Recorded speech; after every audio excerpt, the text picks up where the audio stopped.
Alors dans cette vidéo, on va voir comment réaliser cette affiche. Elle est cool, non? Quant à moi, je la trouve vraiment magnifique parce qu'elle est facile, simple d'utilisation et surtout professionnelle. Donc si vous êtes donc confortablement installé et que vous avez déjà lancé votre logiciel Photoshop, on se retrouve donc après ce générique. Alors salut à tout le monde, je suis Amel Tlanka. Si c'est la première fois que vous arrivez ici, je suis graphiste et créateur d'identité visuelle. Je crée du contenu ici là, je vous apprends à monter en compétences en graphisme gratuitement. Donc si vous êtes donc dans le but d'apprendre le graphisme et de devenir aussi professionnel, abonnez-vous, likez et surtout commentez cette vidéo s'il y a un sujet ou bien un thème en graphisme qui vous échappe. Donc on passe donc sur mon ordinateur et je vous explique comment ça se passe. Ok, alors si vous êtes donc devant votre ordinateur, la première chose qu'on doit faire ici là, on doit lancer Photoshop. Ok, donc on lance rapidement Photoshop là, ça charge. Hop. Alors je tiens à vous rappeler que pour cet exercice, les images, les outils que je vais utiliser, tous les outils que je vais utiliser seront dans la description. Donc checkez ça de votre côté et on continue l'exercice. Ok. Donc la première chose qu'on fait après avoir ouvert notre logiciel Photoshop, on clique sur ouvrir. Non, pas sur ouvrir. On vient sur fichier, on crée un nouveau fichier dans Photoshop. On vient sur impression. C'est un fichier, c'est un fichier pour les réseaux sociaux. Donc on va choisir les dimensions A4. La résolution on laisse à 300 et puis on clique sur créer. Alors une fois que notre canevas est créé, la première chose qu'on doit faire tout naturellement, on doit d'abord importer toutes les différentes photos qu'on doit utiliser. Et pour ça, c'est très simple. On clique juste sur fichier, ouvrir. Alors pour cet exercice, on doit utiliser cette photo et là. Donc on valide. Hop, ça c'est pas important. On clique sur OK. Alors une fois que toutes nos photos sont ouvertes dans Photoshop, la première chose qu'on doit faire, on va détourer tous nos images avant de commencer préalablement le travail. On vient sur calque. Pour détourer les photos ici là, c'est très simple avec les outils manuels de Photoshop. Donc pour cette image, la première chose qu'on doit faire, on va se rendre sur l'outil. On doit se rendre sur l'outil de sélection rapide de Photoshop. On fait un clic droit. On vient sur outil de sélection sujet d'objet. On clique ici là sur sélectionner un objet. On clique. Donc ici là, ce que Photoshop va faire, c'est que ça doit sélectionner automatiquement notre image. Donc une fois que l'image est sélectionnée, on n'a pas tellement confiance à Photoshop. On vient là sur sélectionner et masquer. Donc le but de sélectionner masquer, c'est quoi? On doit juste améliorer la sélection, parce que si on utilise tout naturellement la sélection de Photoshop, il y aura quelques imperfections et c'est pas ça qu'on veut. Donc on doit utiliser l'outil, cet outil là pour essayer d'améliorer les contours. Ok, une fois qu'on vient, on voit que cette image a été vraiment très bien sélectionnée avec Photoshop. Donc on clique sur OK. Une fois qu'on clique sur OK, on convertit ça en objet dynamique pour ne pas perdre la qualité de l'image. Hop. On fait également pareil sur la deuxième photo. Outil sélection sujet, sélectionner et masquer. Donc on voit que là, ça n'a pas été très bien sélectionné. On clique, on prend l'outil, le deuxième outil, c'est là, on vient, on améliore. Hop, on améliore. OK, là c'est propre. On clique sur OK. Même processus, on convertit ça on clique d'abord un masque de cryptage. On convertit en objet dynamique. Même processus sur la troisième photo. Elle est où? OK, elle est là. Voilà, la troisième photo, elle est là. Donc, on clique toujours sur sélectionner un sujet. On clique sur sélectionner et masquer. OK.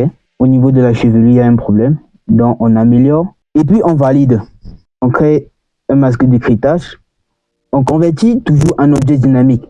Le but de convertir en objet dynamique, c'est pour ne pas que les images perdent leur qualité. Donc, je vous conseille toujours de convertir vos images en objet dynamique lorsque vous voulez concevoir une affiche ou bien un flyer ou bien lorsque vous voulez peut-être retoucher une image. Donc, ayez toujours cette habitude-là de convertir votre image en objet dynamique pour ne pas que ça perde la qualité de ça. Donc, une fois que nous avons toutes les photos, on rentre maintenant sur notre canevas. La première chose qu'on doit faire sur le canevas, on doit importer notre arrière-plan. C'est le même processus, on vient sur importer et incorporer, on clique. Bon, la première photo, c'est voici notre arrière-plan. On lâche notre arrière-plan là.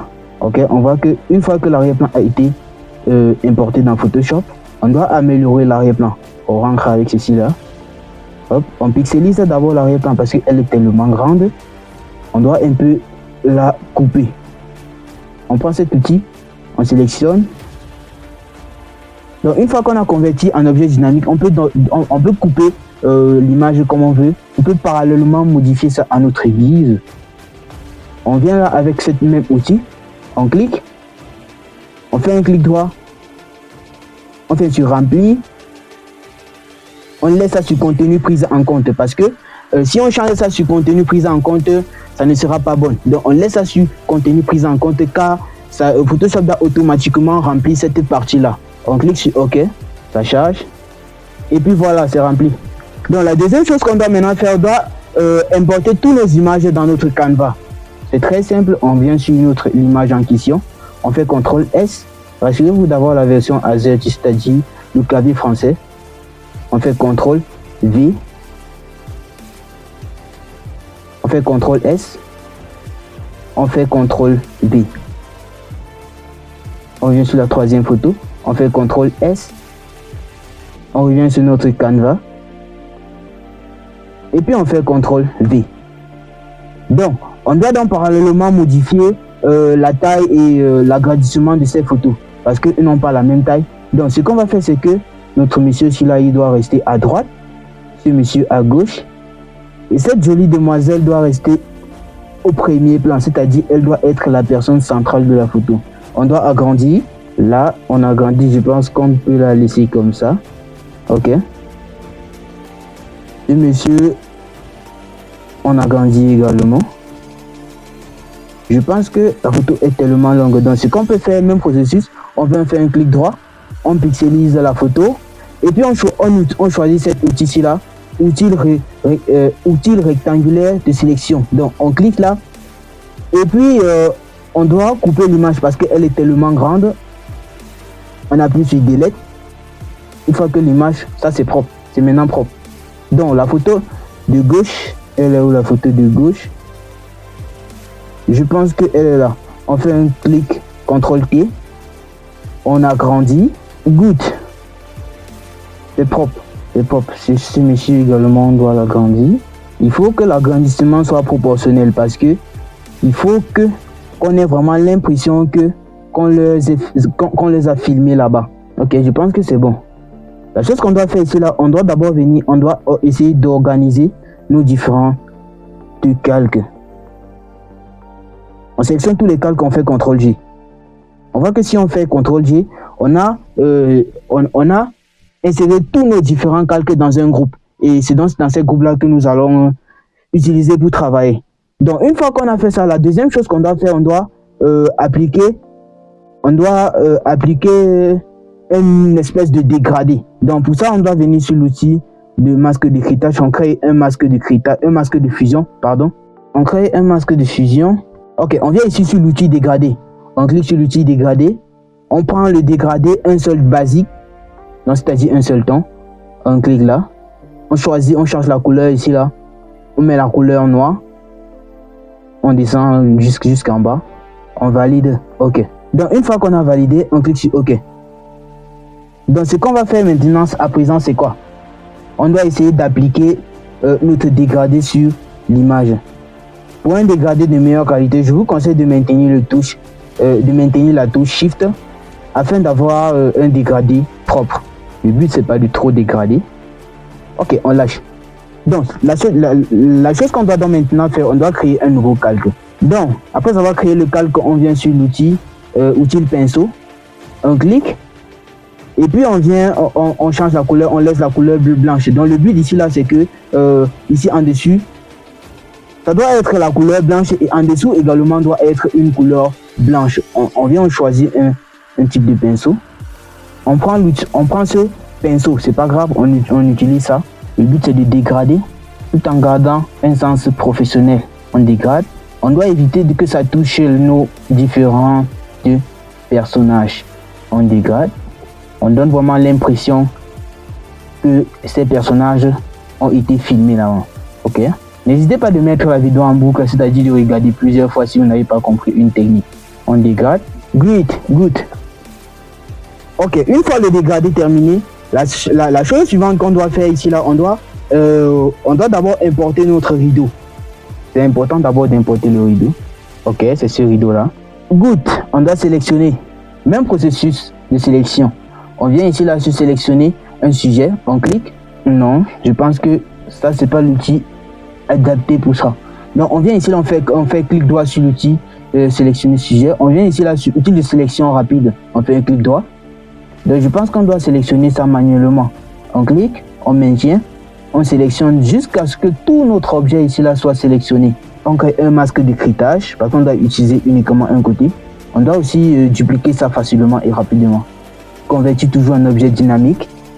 On fait CTRL S, CTRL C, pardon. On fait CTRL V. Ok. Donc on essaie maintenant de modifier la proportion de ça. Je pense que ça doit se placer là. Good. On descend avec. Parce que ça doit se placer en derrière nos différents personnages. Ok, good. On fait CTRL S. Non, pas encore. On fait pas encore CTRL S. Pardon, excusez-moi. Good. On doit changer la couleur de ça parce que c'est pas la couleur rouge qu'on doit utiliser. Donc pour cela, on doit se rendre dans Réglages. On doit utiliser l'outil teinte et saturation. On doit un peu saturer. On doit rester sur une couleur un peu bleue. Non, on crée un masque de cryptage pour que ça s'applique uniquement sur l'image. Ok, je pense que la photo si elle est propre, elle est good. Je pense que good, on doit laisser cette image. Ouais, je pense qu'on doit laisser ça. On doit laisser ça. Donc ce qu'on doit faire pour ne pas que notre calque soit en désordre, on doit donc maintenir ça. On doit faire CTRL E pour garder uniquement un seul calque.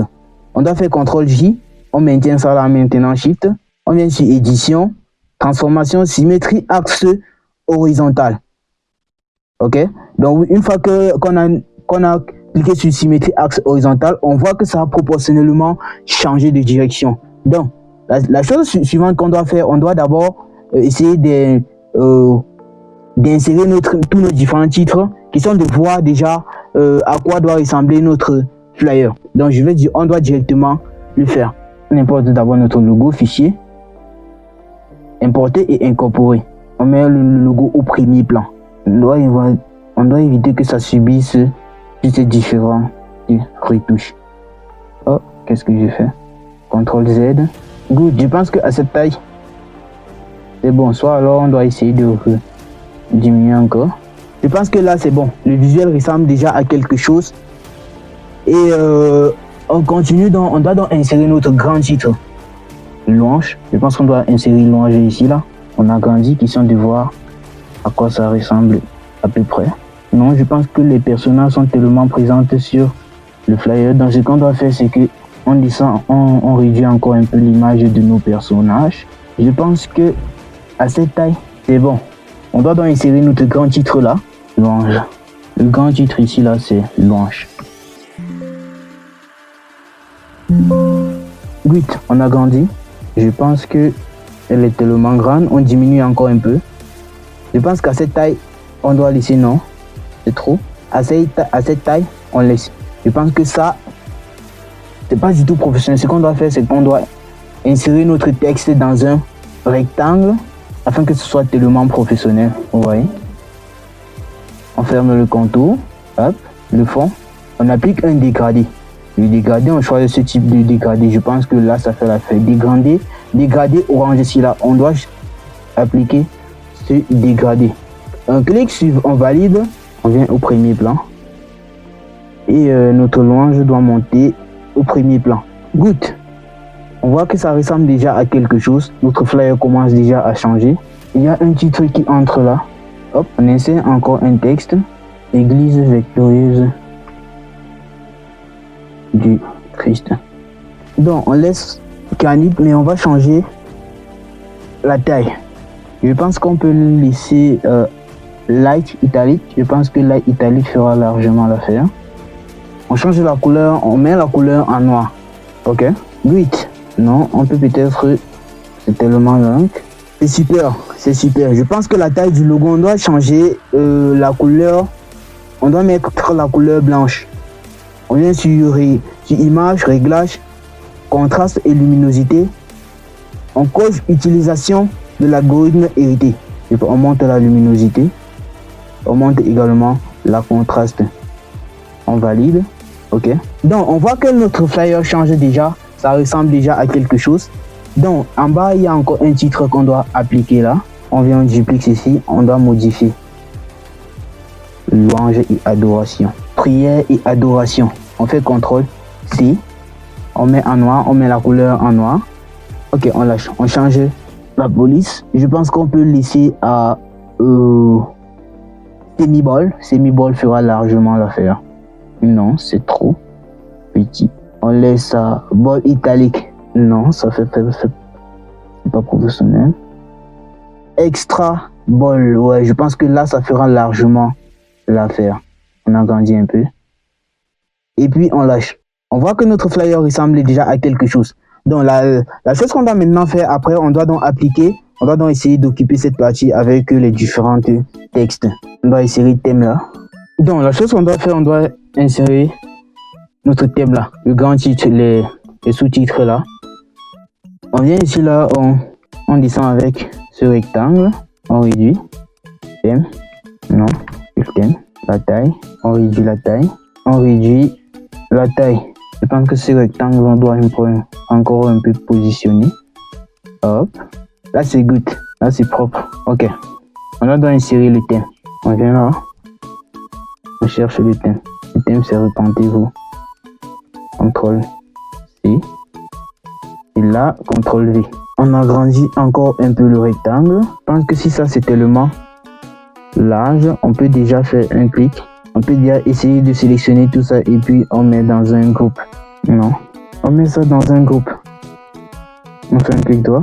On essaie un peu de réduire parce que je pense que là ça prend tellement d'espace. Ok, à cette taille c'est bon. On agrandit question de voir à peu près à quoi ça ressemble. On positionne ça là. Je pense que à cette taille c'est good. Ok, c'est good. À cette taille c'est good. Donc on doit donc changer la couleur de ça. C'est plus cette couleur qu'on doit utiliser. On utilise les couleurs. Je pense qu'on doit capturer ça. La couleur si elle est assez good, elle est assez jolie. On clique sur OK. Ok, voilà, c'est super. Donc la chose suivante qu'on doit maintenant faire, on doit mettre la date. Ok, on change la couleur en noir. Non, pas en noir. Et mettons d'abord en noir, on va le modifier après. 21 novembre, non, 2025. On positionne ça là. Ok, là c'est propre, là c'est good. Donc la main d'écriture ici, là, on doit pas laisser un extra ball, mais on laisse, bon, on laisse un extra ball. Je pense que c'est assez joli, c'est assez professionnel, c'est cool, c'est minimalisme, c'est joli, c'est jovial. Donc l'adresse c'est pointe blanc Guinée équatoriale. Donc on sélectionne, CTRL-C, on l'importe dans notre canevas. Ça peut venir là.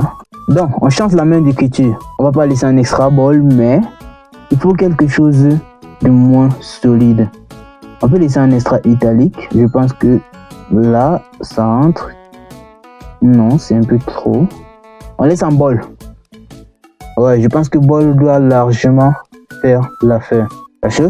La seconde chose qu'on doit faire ici, là, on doit mettre l'heure. On double-clique là, on met heure. Ok, on double-clique également ça. 19h. Non, 19h à 22h. Ok, c'est propre. Ok, on voit donc que notre affiche ressemble déjà à quelque chose. Donc la seconde chose que je vais faire, je vais essayer de jouer avec le logo. Même technique, on vient sur importer et incorporer. On importe notre logo.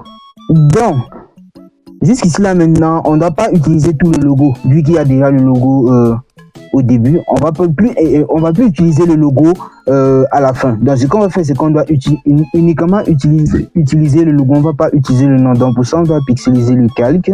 On utilise cet outil-ci là pour enlever le nom. On appuie sur Delete, CTRL-D, Delete, CTRL-D. Ok.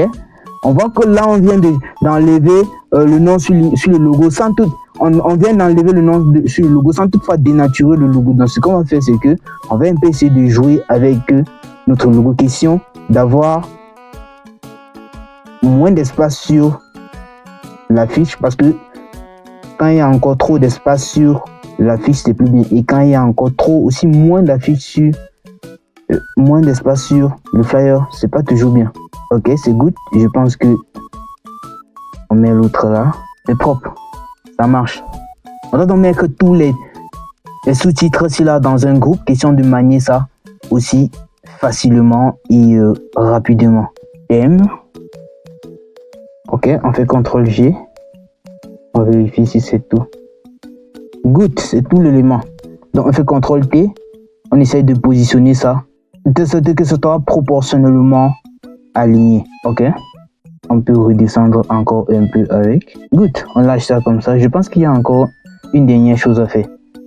La position, le logo de la position. Donc on vient toujours sur le même processus. On vient sur importer et incorporer. La position est juste là. Ok, c'est là. Même processus. On pixelise le calque pour enlever le nom. CTRL T, CTRL D, autant pour moi. On importe la position. Là. Non, pas ça. On voit qu'on a déjà donc quelque chose de pas mal. C'est pas fini. Elle est complète. C'est une formation complète. On enlève le nom. Hop. CTRL D. CTRL T pour repositionner la position. On lâche ça là. Ok. On voit donc que ça ressemble déjà à quelque chose de pas mal. Donc ce qu'on va faire, c'est qu'on doit essayer de jouer avec le filtre. J'aime bien insérer filtre flou directionnel. J'aime bien le flou directionnel. Je sais pas si vous aimez également ça, mais moi j'aime le flou directionnel. On laisse à 32. Ça on augmente encore. On laisse à 32.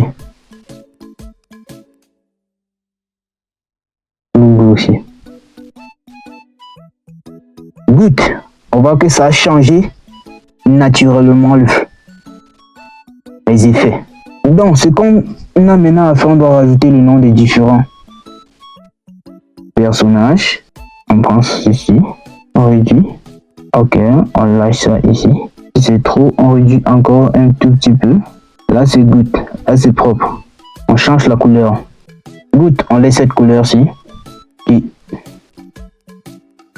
le prénom, ou c'est le nom, bref, peu importe, vous comprenez.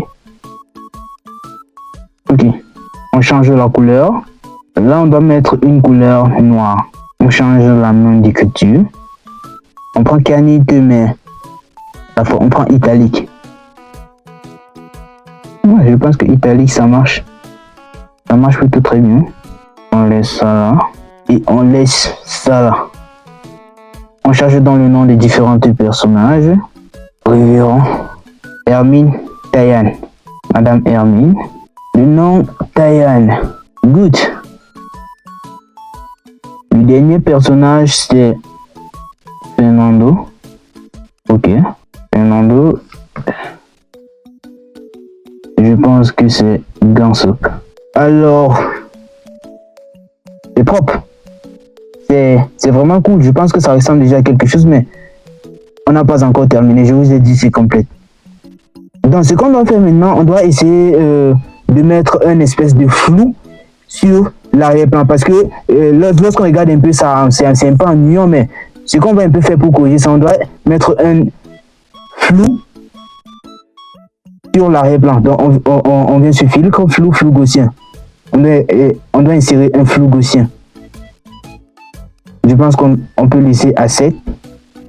Non. On met 6. C'est bon. On valide. OK.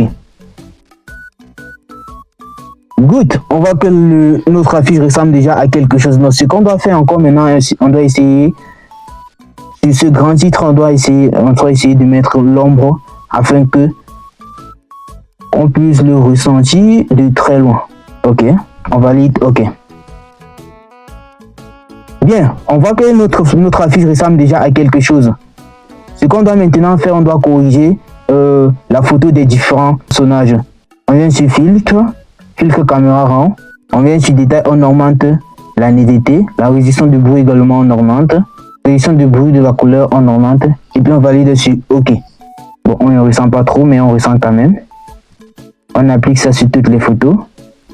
Cette dame également. Good, on valide. OK. Alors je vais maintenant profiler et on se retrouve pour le résultat final.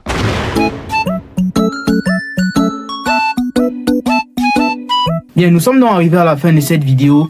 si vous avez appris quelque chose dans cette vidéo, n'hésitez pas de me le mettre ça en commentaire et ça me ferait vraiment plaisir. Et si la vidéo vous a plu, n'hésitez pas de vous abonner, liker et surtout partager la vidéo autour de vous afin d'aider aussi d'autres personnes à apprendre. Donc on se dit donc à très vite pour une nouvelle vidéo et comme toujours, c'était Armel. Allez, non, j'allais oublier une chose. Abonnez-vous. Allez, ciao.